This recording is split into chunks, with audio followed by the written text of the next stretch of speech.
My name is Dr. John Link, and I am a breast oncologist. My mom was a war bride from New Zealand, and I think I inherited from her the ability to run fast. It got me a track scholarship to USC, so I had a wonderful experience, and I had a fantastic coach. During my second year in college, Coach Wilson developed cancer. Initially, I was devastated, and I was pre-med, and I decided I couldn't be a doctor. It was just so difficult. I somehow turned it around, and by my senior year, I decided I did want to be a doctor, and that I wanted to naively cure cancer. I ended up going to Long Beach and joined a oncology practice and did general oncology for about 6 or 7 years, and I realized that I couldn't know everything one needed to know to take care of 20 or 30 different cancers. At that point, I decided that I was going to specialize in one type of cancer, one type of malignancy, and I chose breast cancer. And the reason was that things were really changing at that point. The cure rate was a dismal 50%, and there was only one treatment, which was a radical mastectomy that was devastating for women and dehumanizing, and we needed a center to take care of screening women for breast cancer and diagnosing them. Over the next 35, 40 years, I've devoted my career into taking care of women with breast cancer, and we developed this really great, wonderful center for women to be diagnosed and treated at Long Beach. I've been extremely blessed because I've seen the cure rate go from 50% now just about 90%. With the better prognosis, women were living with breast cancer or cured of breast cancer, but I wanted them not to suffer for the rest of their lives with over-treatment in surgery and radiation and chemotherapy. Treatment is much less swelling of the arm. We do reconstruction when mastectomy is needed, but most of the time we don't need to do mastectomies. Mammograms, unfortunately, to get a really good picture, one has to thin the breast out, which is compression. But we are now developing imaging techniques where we have what we call tomomammography or 3D mammography, where we can view the breast in layers, and we do not have to compress like we did. So it is a little more humane. Initially, when we developed the breast center at Long Beach, I wrote a manual for our newly diagnosed patients, and that manual discussed treatment options and a lot of information. I take great pride in it because I think it's enabled me to reach more women with this pretty simple book. I feel blessed that I've been able to pursue a career in helping women. I don't even think of it as a job. It's just been something I've been very passionate about. That's my cancer story.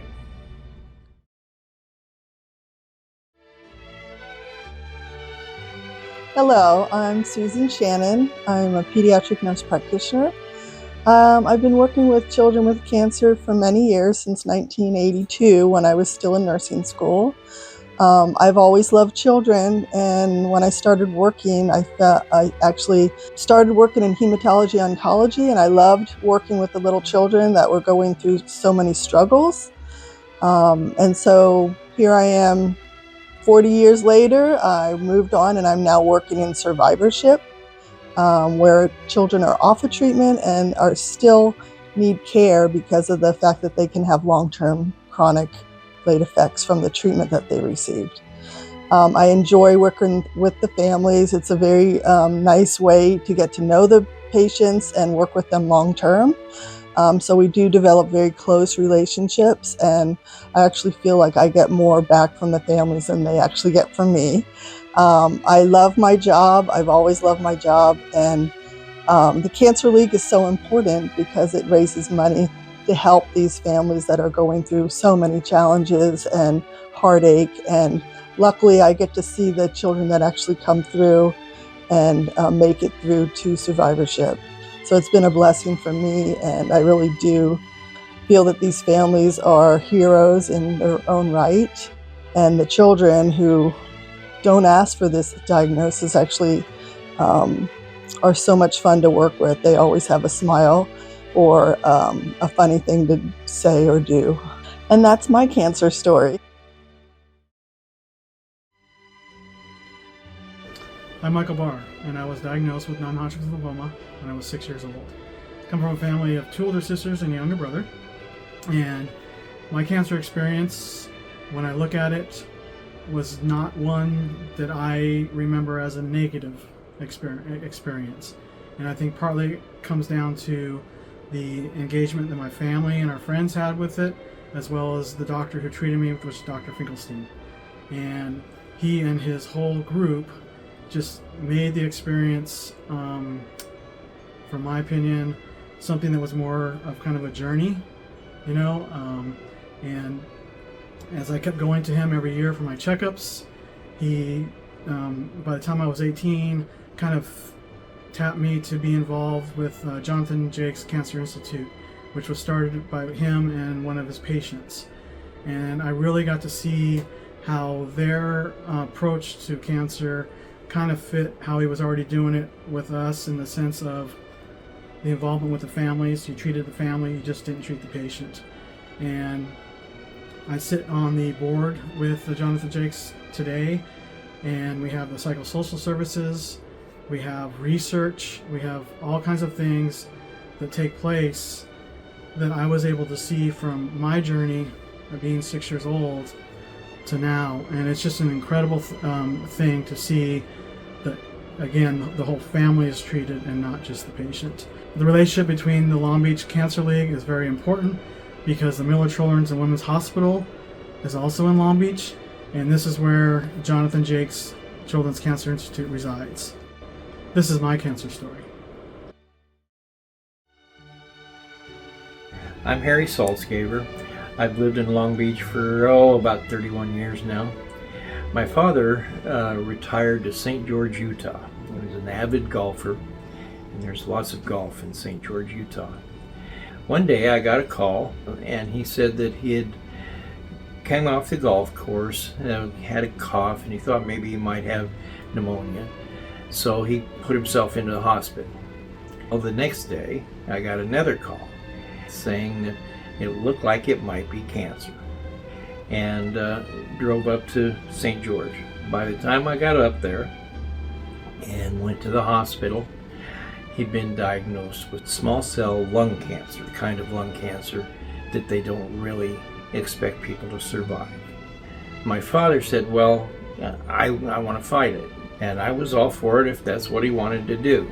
The doctor had taken me aside and said, I don't think this is going to work, but if that's what he wants to do, we'll give it a try. So he took his first chemo treatment, and he just did not tolerate it well at all. And it basically knocked him out. I sat with him that afternoon, and the doctor came in and said, he's not doing well. It's pretty much done. But we can keep him alive for a little while if we keep giving him oxygen, but it's over. And unless you want to let him continue to suffer, which is what he's doing right now, you can take the oxygen away, and you can let him go at his own time. It took me probably half an hour to reach the decision to go ahead and take the oxygen away. And then I sat with him. And everybody else finally left that evening. And I sat with him through the night. He got up at sometime in the early morning to use the restroom. Forced himself to get up. That's the way he was. Nobody was going to take care of him, and he certainly wasn't going to stay in bed. So that was the last time he moved. He got back in bed, and he died about 9 o'clock the next morning. It was probably the most difficult decision I've ever had to make. And I'm sure you can understand that. And I will say that I feel good about my father. Really, the last time he was on his feet, he was doing what he loved. He was playing golf. For that, I thank God. And that's my cancer story.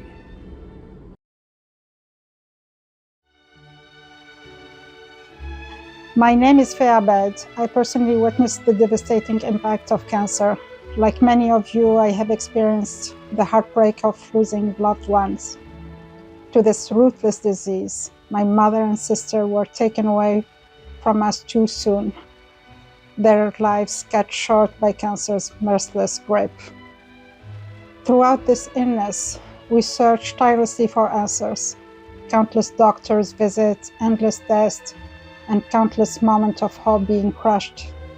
Cancer had invaded their body, silently progressing, undetected until it was too late.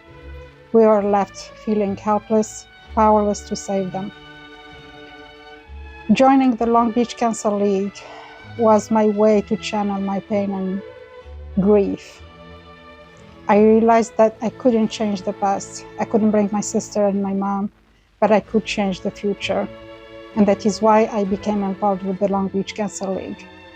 This organization, filled with incredible women, is dedicated to the fight against cancer, raising funds to support research, treatment, and early detection. Together, we strive to make a difference. We aim to prevent others from enduring the same heartbreak we've experienced. By joining forces, we can assure that no family suffers in silence, and aware of the cancer silently growing within them. We can bring hope and support to those fighting this battle, reminding them that they are not alone. Today, I stand here to ask for your support. I urge each and every one of you to join us in this critical fight against cancer. Your involvement can come in many forms: volunteering your time, donating to our cause, or simply spreading awareness about the importance of early detection and regular screening.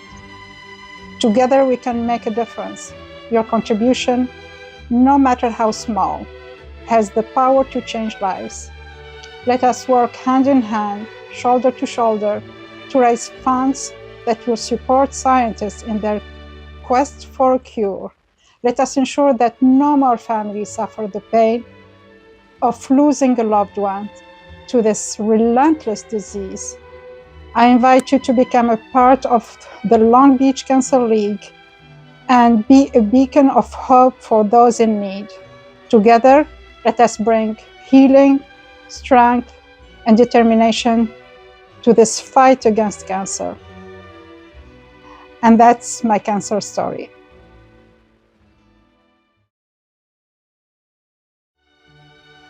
I am Mariusz Virga, and I am a medical director of psychosocial oncology at the Todd Cancer Institute, and also a chair of psychiatry at Long Beach Memorial Hospital. I met my mentor, Dr. Carl Simonton, who told me that a psychiatry residency may be much more desirable for me than the other residencies in order to work with patients with cancer and their families.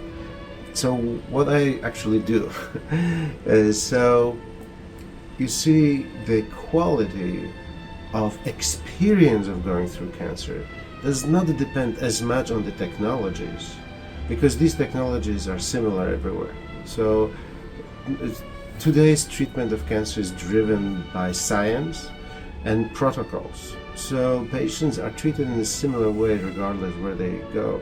What makes a difference in the experience is the psychosocial aspect, which is psychological support the patient gets, interpersonal support, social support they get from other patients. And we are at the Todd Cancer Institute a leading program really in the area with excellent program for mentors, so that is peer support. We also have programs with supported groups that are led by our social workers. We also have a wonderful social work team. We have a wonderful nurse practitioner team that are our nurse navigators that help patients navigate. And we also have the program which is called Beat the Odds, which is a mind-body oncology program that is structured, that teaches people skills how to deal with cancer patients and their families. And another program which is called Boost the Odds, which is for alumni of Beat the Odds.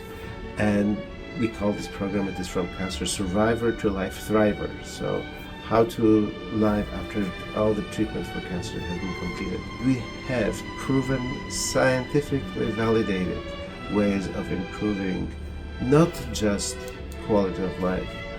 And what is also beautiful, we know that when people engage in a healthy way of thinking, they are having better health outcomes.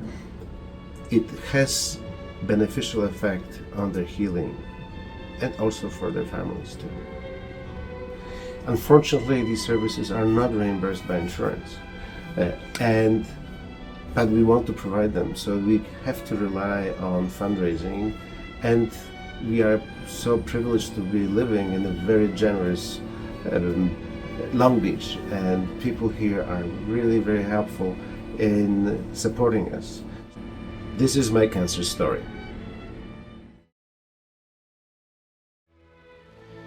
I'm Cindy Gotts, and I'm a 20-year cancer survivor.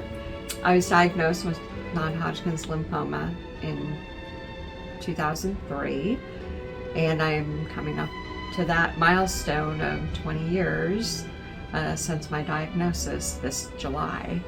And I've been thinking about how I wanted to give back. I thought, if I could survive this, I wanted to do something meaningful. My wonderful care team, Dr. Bill Lyons, who saved my life, and Julie Wittoon, my nurse, who I still get to see each day when I go into the Todd Cancer Institute, because I have now been working with cancer patients for 16 years. That has been the silver lining of a cancer diagnosis, is meeting wonderful clinicians, amazing patients, and their caregivers and families, and being on that journey together. And really with the help of my family and my dear friends, they made the journey easier. And I'm grateful. I found during my own cancer treatment that there were certain things that were missing from care. And 20 years ago, psychosocial support wasn't as well developed as it is today. And so the work that I wanted to do had to do with making a difference to fill a gap. And after completing my graduate studies in public health and went on to get my doctorate in health science, I decided that I would help patients through working at the Todd Cancer Institute, where I was treated. And Memorial Care, Long Beach Memorial specifically, is where I was born. And so keeping it close to home and really making a difference in the community. And so working with our care teams to help fund those services has been one of my goals. and also helping our patients in their cancer journey as we come up against the high cost of cancer care. And we are now working together to develop financial navigation programs to better serve our patients so that it can offset the cost of care. And this is my cancer story.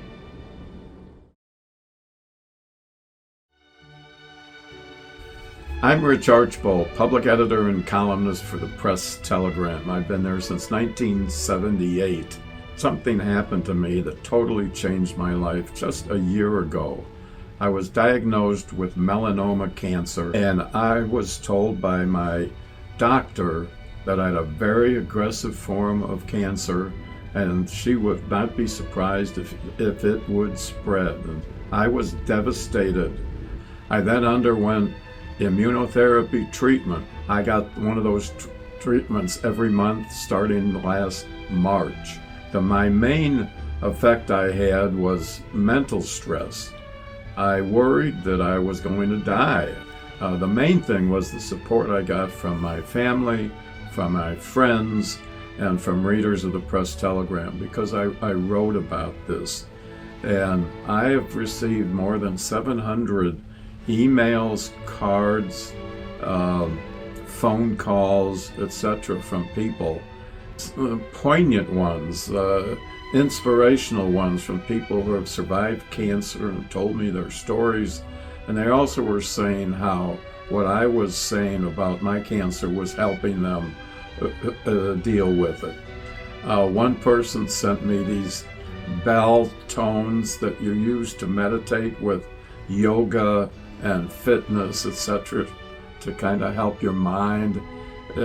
I do that every day now, and it was just wonderful. I learned a new word called scanxiety, and scanxiety is anxiety over scans, and most of us have had these scans, and it's waiting for the results. And I was going through a lot of anxiety every 3 months, waiting for the test results. A former editor who I worked with at the Press-Telegram had told me she learned this when she had a double mastectomy. She read a pamphlet that said cancer can be positive for you, and I thought, are you out of your mind?